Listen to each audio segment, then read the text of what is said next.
अस्सलामुअलैकुम दोस्तों, मैं हूं शारिफ खान। 27 मार्च यानी आज का ही दिन था। सुबह के 6 बजे थे जब इजरायली आर्मी ने गाजा की तरफ अपने लड़ाकू विमान उड़ाए और नॉन स्टॉप एक के बाद एक लगातार वहां पर बॉम्बिंग की, बम बरसाए, गाजा के अलग अलग हिस्सों को ध्वस्त किया और वहां से चले आए।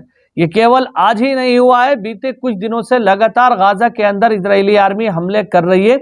इजरायली आर्मी की वो यूनिट जो गाजा में जमीन पर काम कर रही है, वो इस समय मौन व्रत रखकर वहां पर बैठी हुई है। कहने को आप कह सकते हैं कि इजरायली आर्मी जमीन पर गाजा के जंगी मैदान में अवेलेबल है, लेकिन हमास के लड़ाकों ने जमीनी यूनिट को एक कदम आगे बढ़ने नहीं दिया। लेकिन इजरायली आर्मी इस समय हवाई हमलों के माध्यम से गाजा पर जो हमले कर रही है, उससे बहुत बड़ी तादाद में तबाही हो रही है। काफी लोग मारे जा रहे हैं। अगर आज का मैं डेटा बताऊं तो 20 से ज्यादा लोग गाजा के जंगी मैदान में क्या, अपने घरों के अंदर छुपे हुए जो इधर उधर लोग थे वो मारे जा चुके हैं। और ये बताया जा रहा है कि इजरायली आर्मी इस समय दुनिया की सबसे बड़ी टेररिस्ट यानी आतंकी घटना को अंजाम दे रही है गाजा के अंदर।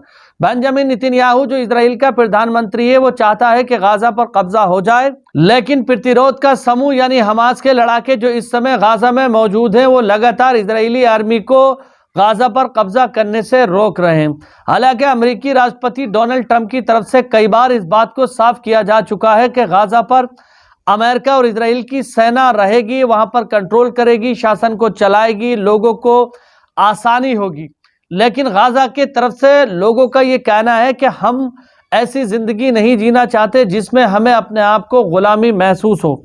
अब गाजा के लोगों की जो सोच है वो अलग है, लेकिन अमेरिका और इजराइल चाहते हैं कि हमारी सत्ता वहां पर बरकरार रहे। तो दोस्तों, ओवरऑल सबसे पहले ही आप खबर देखिए, मिडिल ईस्ट ऑब्जर्वर की खबर है, जिसके अंदर बताया गया है large bombing campaign on going across all the Gaza strip. यानी गाजा में अभी तक लगातार बॉम्बिंग चल रही है, अभी थमी नहीं है। यहां पर बताया गया है आज सुबह 6 बजे के समय से लगातार जो हमले स्टार्ट हुए हैं, 6 बजे से भी पहले हमले स्टार्ट हुए हैं, ये 6 बजे की खबर है। तो लगातार वहां पर एक के बाद एक इजरायली सेना की तरफ से बम बरसाए जा रहे हैं, लगातार हमले किए जा रहे हैं, लेकिन कोई भी ऐसा व्यक्ति नहीं है जो सीना ठोक कर अपनी सेना को जंगी मैदान में उतारे और इजरायली आर्मी को जवाब देने का काम करे सैन्य क्षमता के दम पर। अब दोस्तों, इसी के साथ साथ एक और बड़ी खबर आपको बता दूं, लेबनान से खबर आई है। लेबनान के अंदर इजरायली आर्मी ने ड्रोन का इस्तेमाल किया है। ड्रोन के हमले में लेबनान में एक कार के अंदर आग लग चुकी है, कार के अंदर बैठे हुए सभी लोग मारे गए हैं। दरअसल इजरायली आर्मी की तरफ से ड्रोन स्ट्राइक की गई है और ड्रोन स्ट्राइक लेबनान के सूर डिस्ट्रिक्ट के अंदर की गई है। सूर डिस्ट्रिक्ट के पास में मारूब हाईवे नाम का एक रोड पड़ता है, जहां पर लेबनानी नागरिकों की कार जा रही थी, उसी के ऊपर इजराइल की तरफ से लगातार ड्रोन स्ट्राइक की गई है, जिसके अंदर काफी लोग मारे जा चुके हैं। तो दूसरी बार दूसरी जगह पर इजरायली आर्मी ने शांति के समझौते को तोड़कर लगातार हमला किया है। आप लोग जानते हैं कि लेबनान और इजराइल के बीच में भी शांति समझौता हो चुका था, लेकिन इजरायली आर्मी ने इस शांति समझौते को ताक में रखकर अंतर्राष्ट्रीय कानूनों की धज्जियां उड़ाकर वहां पर हमला किया है। इसी तरह के हमले गाजा में हो रहे हैं और इसी तरह के हमले इस समय लेबनान की राजधानी और लेबनान के अलग अलग डिस्ट्रिक्ट यानी जिलों के अंदर हो रहे हैं। जबकि बार बार अमेरिका की तरफ से ये कहा जा रहा है कि हम जल्द ही लेबनान पहुंचेगा, हमारा डेलीगेशन लेबनान और इजराइल के बीच में शांति वार्ता को आगे बढ़ाएंगे, लेकिन इजराइल इन सब बातों को नहीं मानकर लगातार हमले कर रहा है। वो बारूद बरसा रहा है जो बारूद इजराइल को अमेरिका की तरफ से पहुंचाई जा रही है। इसी के साथ साथ आपको बता दूं, लेबनान और गाजा के साथ साथ सीरिया के अंदर भी लगातार कंटिन्यूसली हमले किए जा रहे हैं इजराइल की तरफ से। इजरायली आर्मी लटाकिया, टारटस और बाकी जगहों पर एक के बाद एक बॉम्बिंग कर रही है। जमीनी ऑपरेशन फेल होने के बाद, गांव की पब्लिक के द्वारा इजरायली आर्मी को खदेड़े जाने के बाद लगातार हवाई हमलों का सहारा लिया जा रहा है और एक के बाद एक वहां पर हमला किया जा रहा है। तो बीते 24 घंटे की अगर मैं बात करूं तो गाजा, लेबनान और सीरिया के अंदर इजरायली आर्मी ने भारी तबाही मचाई है।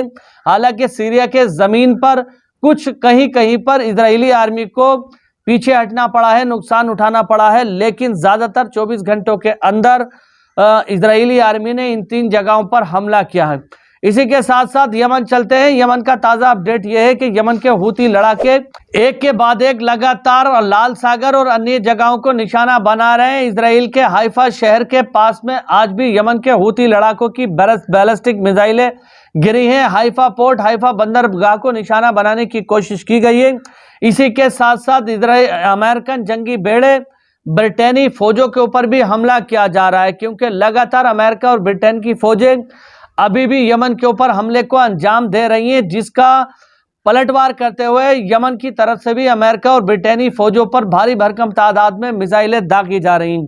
इस समय की अगर मैं बात करूं तो वाहिद यमन ही एक ऐसा देश बचा है जो लगातार अमेरिका इजराइल के हमलों का मुंहतोड़ जवाब दे रहा है। आने वाले चंद घंटों के अंदर आपको पता चलेगा कि यमन और अमेरिका के बीच में जो भीषण संघर्ष चल रहा है उसका परिणाम क्या निकला है। जी हाँ दोस्तों, जो वॉर एनालिस्ट हैं उनका ये कहना है कि आने वाले चंद घंटों के अंदर यमन के अंदर भारी भरकम तबाही हो सकती है। वहीं इसी के एवज में अमेरिका की जंगी बेड़े और अमेरिका के सैन्य बेस जो मिडिल ईस्ट के कई सारे देशों में बने हुए हैं उनको भी भारी भरकम तादाद में नुकसान उठाना पड़ सकता है, क्योंकि यमन की तरफ से सीधे तौर पर यह कहा गया है कि अब उनके हमले मिडिल ईस्ट में बने अमेरिकी जंगी सैन्य ठिकानों पर होंगे, जिसमें कि मिडिल ईस्ट के देशों का कोई दखल नहीं होगा।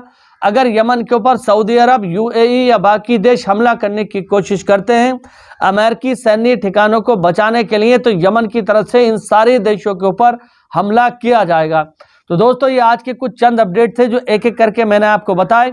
अगर आप हमारे चैनल पर पहली बार आए हैं तो चैनल को सब्सक्राइब करके बेल आइकन पर ऑल का बटन जरूर सेलेक्ट करें।